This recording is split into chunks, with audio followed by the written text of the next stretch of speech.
right, welcome back to the Scarlet Faithful podcast. I'm Aaron Brightman, and it's my pleasure to welcome in Rutgers senior Alec Crouthamel, who does it all with Rutgers sports coverage, Rivals, WRSU, the Daily Targum, has a podcast both for football and basketball with Big Banter Sports, also a longstanding member of the Riot Squad.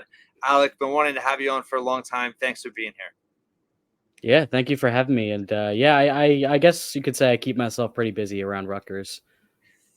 Absolutely, and definitely a good time to be around in terms of the many programs, in terms of the trajectory right now with the Big Ten.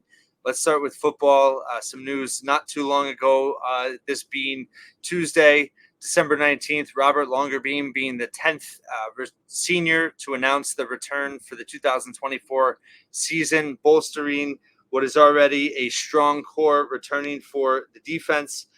Next season, we have Aaron Lewis, Wesley Bailey, Mo Toure, Tyreen Powell, Dixon, and now Longerbeam back for the Rutgers defense, in addition to Kyle Monungai, Holland Pierce, Brian Felter, and Christian Dremel.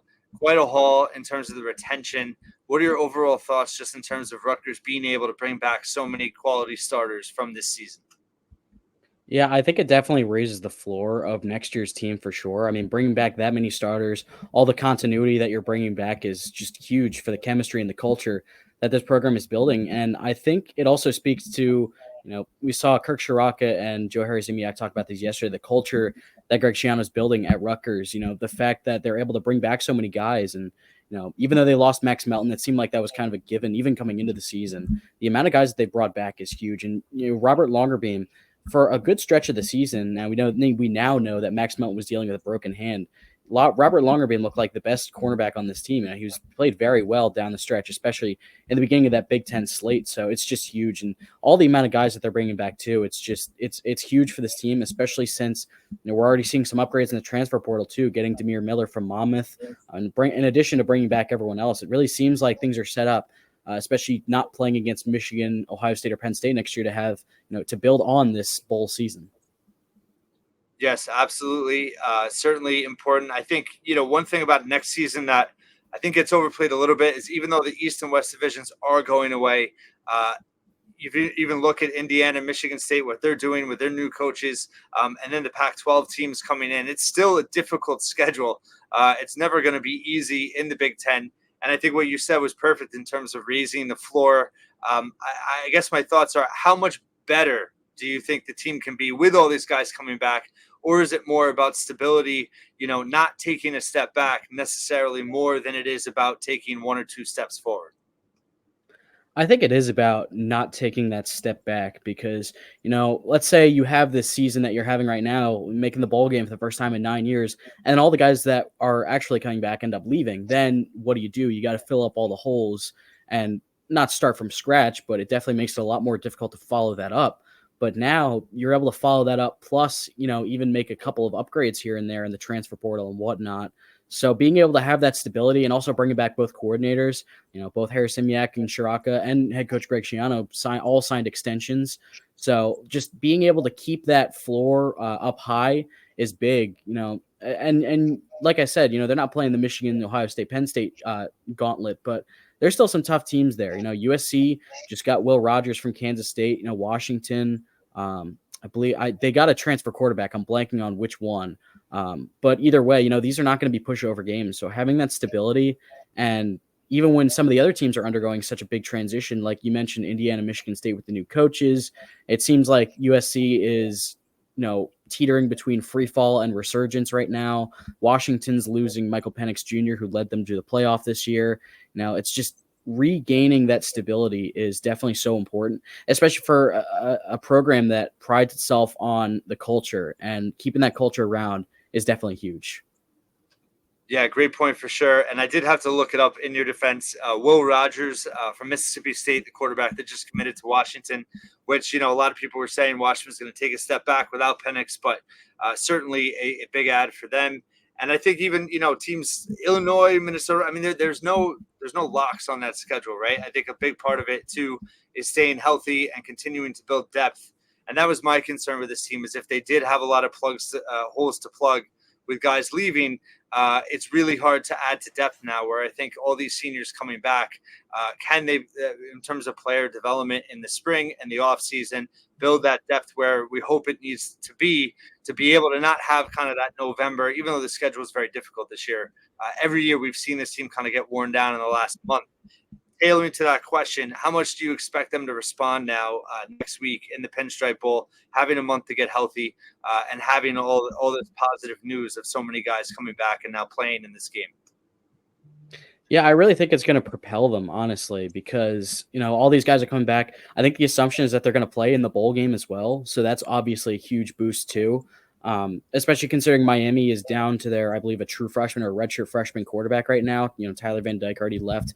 I think he's headed to Wisconsin. So that's definitely going to give them a boost. And, just having that culture around them, and even just, on the field, Greg Schiano is one of the best at just, if he has one opponent that he has to focus on, he is the very best, at least that I've seen around, that, knows how to find every single strength and weakness of a team.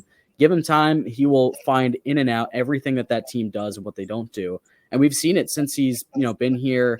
Even the first time around, he was always good in bowl games, preparing. Even after, let's say a disappointing finish in 2006, they still got up and, beat the heck out of Kansas State. I know it's a while ago, but still, Greg Schiano is one of the best guys at just, game prep for one opponent. Give him enough time, and he will find every single crevice that a team can possibly have. So I think they'll be propelled upwards both in both ways. Now, that doesn't mean it's a guaranteed win, but it definitely feels like things are trending towards the right way for Rutgers in that game.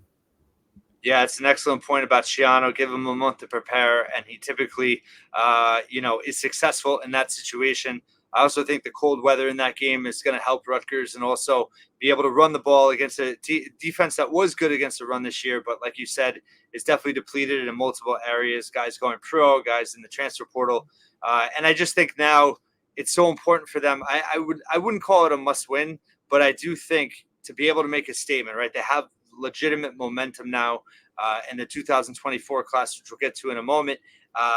To get a win, get that first winning season in 9 years, to be able to have that going into the offseason and carry that into 2025 recruiting and also preparation for 24, I think is really important just for the perception, but also just kind of the positive vibes within the program going into the offseason. Yeah, and that is big. I mean, to steal a line from our friends of the Are You Screw podcast, just the record, the way it looks, it definitely plays a factor. 7-6 looks a lot better than 6-7, and it's just one game in that regard that can help impact that. So, yeah, I mean, it's going to be big to get a boost, especially considering this is a Miami program that when Mario Cristobal got hired, he came in with a lot of hype considering the work that he did at Oregon. He's coming back to his alma mater. There were times where this program looked like they were really on the upswing, and it didn't all work out for them, but they have a pretty strong recruiting class coming in. So, getting that win over that kind of program, even if they haven't had the best years lately, would still be big. And we're still looking for that signature win under Schiano 2.0. This could be a step forward. While a Pinstripe Bowl win over a Miami team that is depleted and probably more evenly matched won't be that signature win. It definitely brings the respect for Rutgers a step further. Definitely. And I think just in terms of, as you said, looking at that final record is big, but also, I've harped on this a lot, but I think for older fans too, the fact that you see if Rutgers can now go 4-0 against former Big East opponents, I think it just lends to the fact that the Big Ten has been a huge plus for the program, but also things have changed quite a bit in the last decade plus since they've gone in, just in terms of the trajectory of the program and what the ACC has done to those schools. So I think that's an important narrative. Also, just in terms of the recruiting class, Wednesday is early signing period. It's probably going to be the best recruiting class that Schiano's brought to Rutgers since his return. It slid a little bit in the rankings as to be expected, as the Blue Bloods kind of add those 5 stars late in the game. But overall, what are your impressions of this class, and what kind of jumps out to you in terms of either specific recruits or position, or how are you looking at this recruiting class for Rutgers coming in about to sign on Wednesday? It's definitely really encouraging. And yeah, like you mentioned, it definitely slipped a little bit once those top teams really got their momentum going. It probably wasn't going to stay top 20 the entire way. And according to Rivals, I think it's at 35 right now. So, obviously still very good. Some of the guys that definitely stick out, obviously the 4 stars, Kaj Sanders and KJ Duff. Those are the big play talents. Sanders, the defensive back from Bergen Catholic, and then Duff out of New York. Whether he plays wide receiver or tight end, I'm not really so sure yet, but he definitely has some of the skills to play both positions, especially with the size. I guess one of the more underrated guys I'm looking out for is Benjamin Black. The guy is a legit speedster, track star. We just got that with Demir Miller. Maybe we could see that with Benjamin Black down the road. There was a bit of a push in the end from North Carolina State, but it really seems like they held that off. So definitely a lot to like with Benjamin Black. One of those guys out of North Carolina. And I guess big picture, something that really stuck out is just the way that this class shaped out in terms of locations. Everyone's talking about Syracuse right now and how they're bringing in all the New Jersey guys, but Shiano has said that his state of Rutgers, his mantra, the state of Rutgers, is going nationwide now. He's mentioned places like Georgia where they got Antonio White from, and then you got somewhere like North Carolina where you got Noah Shaw, you got Benjamin Black, guys like that. They're really looking all over the place. Even Michigan and Wisconsin into Big Ten territory. So being able to build on that momentum is big. And I guess someone else to look out for that seems like a bit of I don't want to say underrated, or I guess undervalued is they got an offensive lineman commit by the name of Carter Cato from Middleton, Wisconsin, same high school as Sam Piloff, another guy who's committed to Rutgers who I also really like. He kind of came out of nowhere. He came to one of the camps back in May, and he impressed the coaching staff well enough that he came in as a tight end, but they offered him as an offensive lineman. So I guess we'll see. I don't know what kind of impact he'll make once he gets here. Probably not too much of an impact in his freshman year, but I'm intrigued to see what he can do once he, gets that Big Ten strength training and builds up, to becoming an offensive lineman, because apparently they like the way he moves, which is always good, especially in some kind of a zone run blocking scheme that, Kirk Shiraka likes to run. So I'm kind of excited for some of those guys, but I'm very excited to see this class here because it feels like there's a lot of talent that may be undervalued by other places or anything like that. So definitely a lot of excitement from this class. Yeah, great points there. And it's interesting because the composite ranking on 24/7 Sports is still at 34, but their overall rank on 24/7 Sports is 43rd. On 3, it's 59th. But the composite is still really good. We'll see where it shakes out after Wednesday. But I agree with you. I think, speed is something that they've desperately needed, and I think they've got a lot of it in this class. And I think just they've raised the bar talent-wise. It's just now about developing those guys and being able to add to the depth. That the receivers we talked about a little bit. This last class in 23, that so many young receivers come in. This class, a lot of guys on defense that I think could make an impact sooner rather than later. So it's going to be interesting to see. I love that you brought up Syracuse. I was going to ask you about that as well. If you go on if you go at your own risk onto the Rutgers Facebook fan pages, people are freaking out right now. I think it's kind of funny. I think people forget that, that first year coaches always get a recruiting bump. And in the end of the day, at least as of right now, Rutgers hasn't taken anyone that Rutgers has committed, has received commitments from. And you brought up the great point that Rutgers is even more, recruiting from a national scale than they ever have before. So they're not as reliant on New Jersey. What are your overall thoughts about the fervor with Syracuse, Fran Brown, and kind of how it's going to impact Rutgers recruiting long term? Yeah, it's tough because obviously there's a ton of hype, like you said. The first year coach is always going to get hype, but it's been talked about a lot. Like the coaching staff, I don't think any of them have called a single play anywhere. So it's going to be interesting to see what happens when they actually play the games. Now, obviously, getting Kyle McCord is big, but is he going to have that same infrastructure around him where Ryan Day is one of the best quarterback coaches in all the country? The offensive line was not as good as it should have been, but there's still an Ohio State offensive line, and then you got guys like Julian Fleming and Emeka Egbuka and Marvin Harrison Jr. to throw to. So I'm interested to see what happens once they actually play the games, but they're getting a lot of momentum in recruiting, and I don't think they'll keep up just stealing everyone from everywhere, but I think they can keep up a solid, I guess, top 50, ceiling for recruiting, which can be good, but they got to play the games on the field first. And I think I've seen their schedule for next year. It's not terribly, what's the word I'm looking for?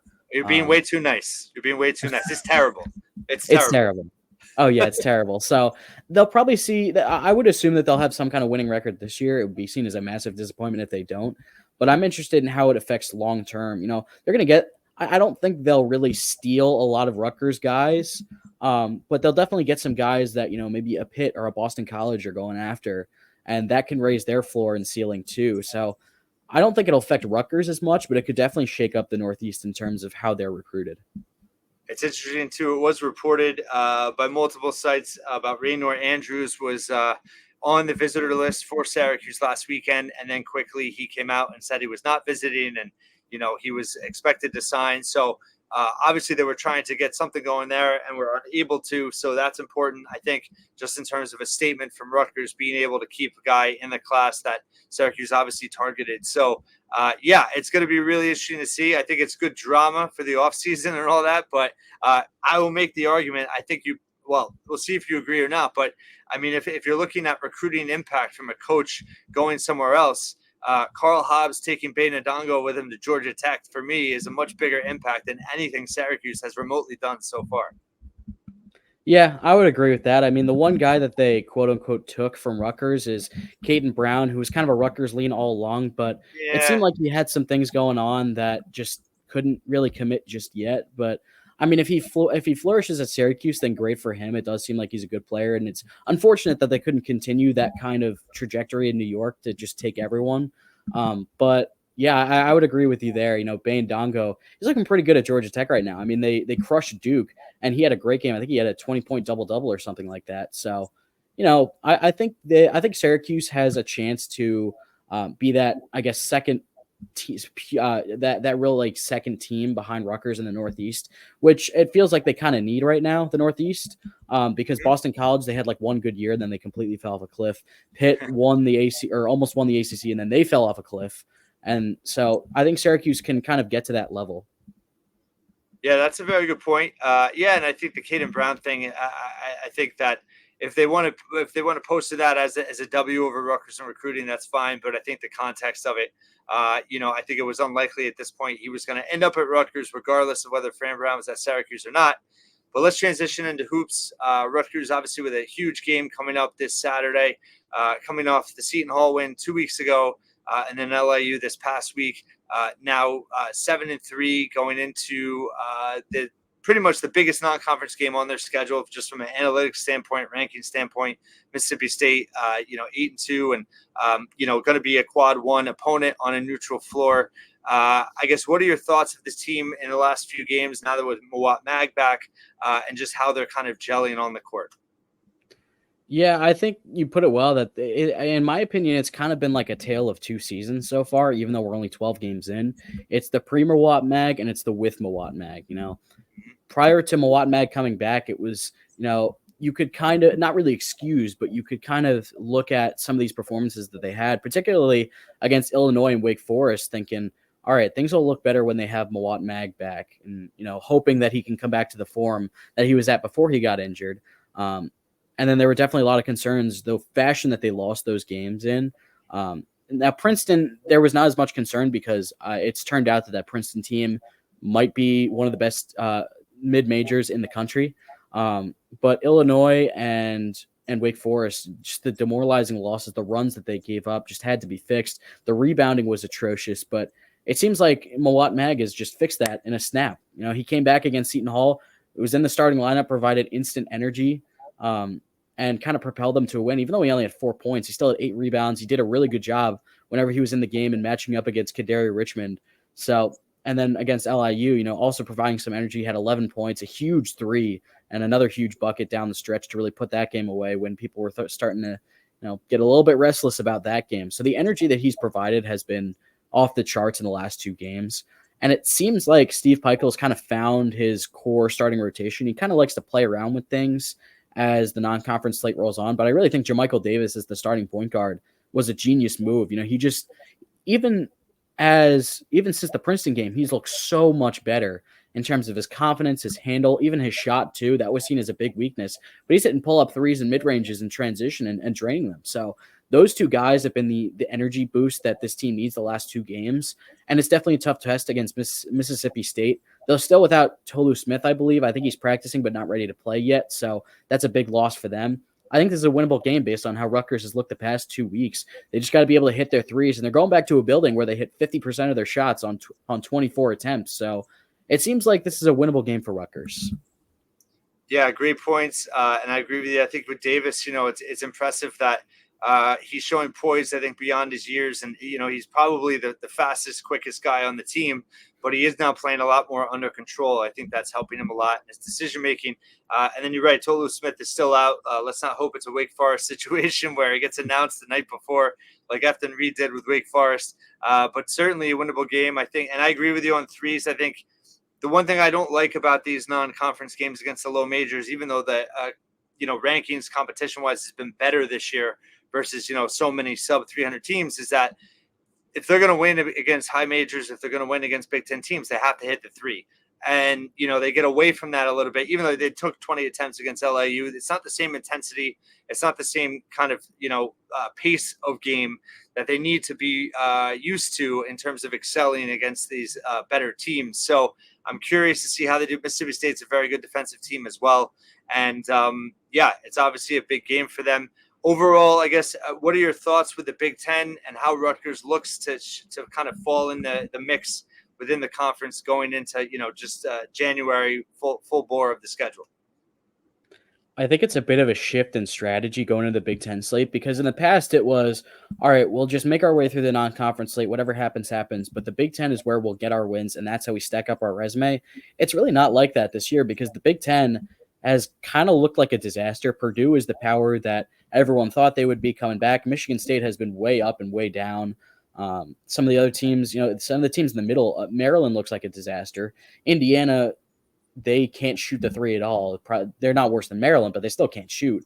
Minnesota isn't that good. Penn State's not that good. So the middle range of like 4 through 10, which was always one of the strongest parts of the conference, and that's where the teams always beat each other up and built up their own resumes, and was a big reason why the Big Ten got so many teams in the tournament year in, year out, is not what it once was. So Rutgers is going to have to take advantage by getting a lot more wins than they maybe thought that they would need in the conference slate.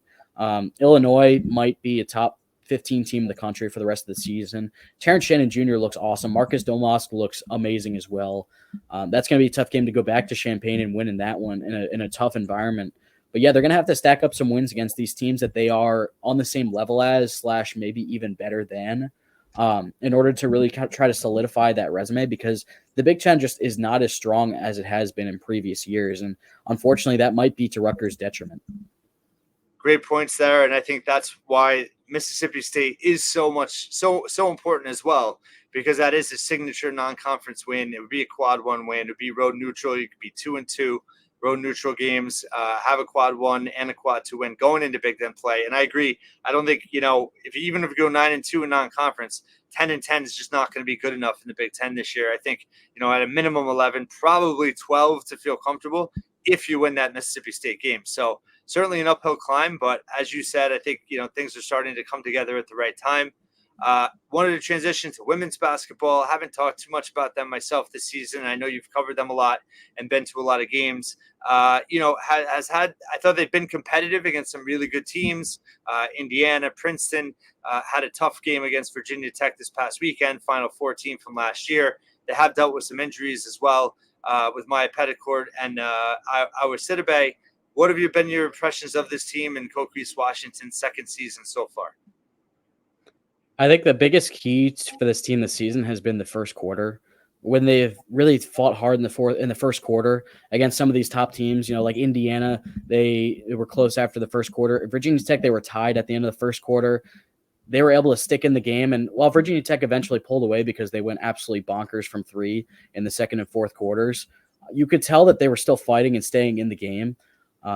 Meanwhile, you go up against Princeton and instantly in the first quarter, things just don't go right. And that kind of sets the stage for, a non-competitive game. They made it competitive in the later on in the fourth quarter. They only fell by 11 points, which is much closer than many thought it would be after that first quarter. But yeah, it really has been that first quarter that's really had to be the catalyst for how these games have gone so far. Even looking back at the Fairfield game, about a month ago, where they got absolutely blitzed in the first quarter. I think they went 8 of 14 from three, which is absolutely ridiculous. I had no idea what I was watching. And it's turned out that Fairfield's a pretty solid team. Last I checked, they were top 50 in the net. So getting blown out by them by name value is not great, but the way that they played, I mean, it was ridiculous. But this Big Ten slate's going to be tough. They have a winnable game up next on the 30th against Northwestern. So that's going to be big to get off on the right foot in the Big Ten. But it's just about those starts. Like they've been able to, in some of the games where they haven't turned the ball over and have been able to stay in games early against some of these top teams, they look like there's flashes of a really good team there. And granted, the roster isn't exactly where it should be. Right now you're kind of back down to 8 rotation players. Maya Petticord's been day-to-day for about a few weeks now, so I think we might see her against Northwestern, but I'm not 100% sure. Unfortunately, Awa Sidibe is out for the season. That's a huge loss. They could have really used her defensively and in the flow of the offense getting to the rim. But I've been impressed with the growth from China Cornwell. She already looked very good last year. She looks even better this year, whether it's rebounding, getting down low, even moving with the ball. Destiny Adams has been very good. The one thing that she has to fix is the aggressiveness. She kind of gets a little bit too aggressive on offense and defense. Got to fix the fouls. Antonia Bates looks like a completely different player from last year. The shot's still coming along a little bit, but she's improved in pretty much every other aspect, becoming one of the team's best defenders. And she has the length and the athleticism to really become a disruptive defender. It seems like at least once a game, she has a huge block or steal that, sets up a big basket. So, it's going to be interesting to see how they navigate this Big Ten slate, especially if they get Petticord back, because Thompson and Hurd, the 2 freshmen, have looked pretty strong, especially given that they're true freshmen starting for a Big Ten team. I was really impressed with how they responded in the 2 Las Vegas games. I was out there. The environment was interesting. The arena was usually used for like equestrian or something like that. But there's a pretty good Rutgers contingent that traveled out there, and I thought they responded really well against 2 really good teams. Texas Tech made the WNIT last year. They looked really good. They got a few really good guards. Boise State, really strong down low. I thought China Cornwell, as well as Cassandra Brown and Destiny Adams, handled that pretty well. And I guess speaking of Cassandra Brown, she's really come along the last few games. She reached that 1,000-point mark for her career in her 5th season of college basketball.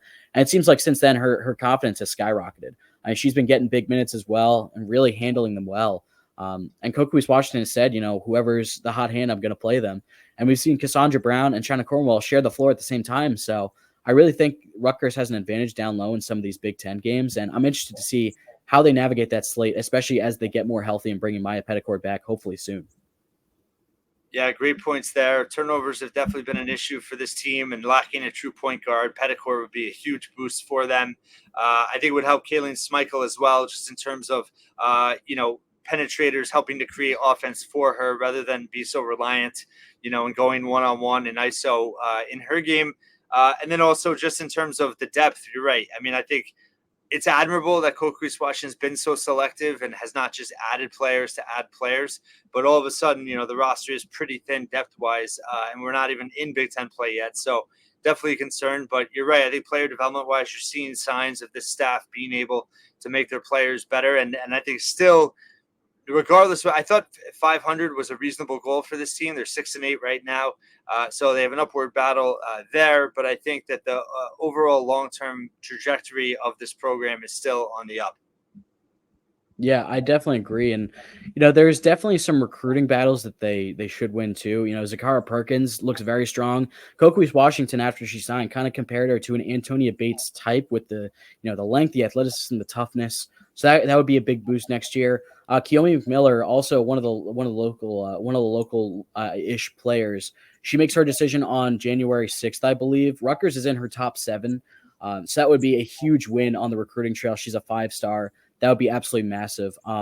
Things have kind of slowed down with Michaela Blakes, the 5-star from Rutgers Prep, it seems like. Not really sure when she'll decide yet, but Rutgers should still be in. I mean, she's local. Obviously, Rutgers Prep, that would be a big recruiting point. Antonia Bates went there, so being able to get some of these wins on the recruiting trail, and they got to work the transfer portal again next year. So there's definitely work to be done, but it seems like there's somewhat of an upward trajectory. There's flashes, but they have to build on those flashes and keep building out this roster, because the Big Ten is a tough league, and it doesn't seem like it'll be getting any easier. Even if Caitlin Clark leaves, there's always a new team that's going to pop up. And speaking of which, that game on January 5th, it's already sold out. That is going to be the Jersey Mike's Arena is going to be completely alive all 40 minutes. Whether Rutgers wins or loses that game, I mean, that's going to be a great environment. I know I'll be there for sure, so I'm definitely excited for that too. But yeah, just got to keep building on some of these flashes that we're seeing already. All right, we wanted to ask you a couple more non-sports related questions in terms of a team, but you've been in the Riot Squad a long time. You've been a visible member of the Riot Squad in that, especially at basketball games, and wearing is that a Christmas blazer or just a red blazer? It is a Christmas blazer. Yeah, I actually have the full suit. I got the tie and the pants have kind of the pants are in need of some sewing fixes, but we'll take care of that. Yeah, I use at least one or two pictures of you in some of my past articles at the Scarlet Faithful. But wanted to ask, I guess, what are some of your most memorable moments as a student in the Riot Squad at games in your Rutgers tenure so far? I think the first one that comes to mind is the Indiana game last year, where it was the highly touted matchup against the 10th ranked team in the country.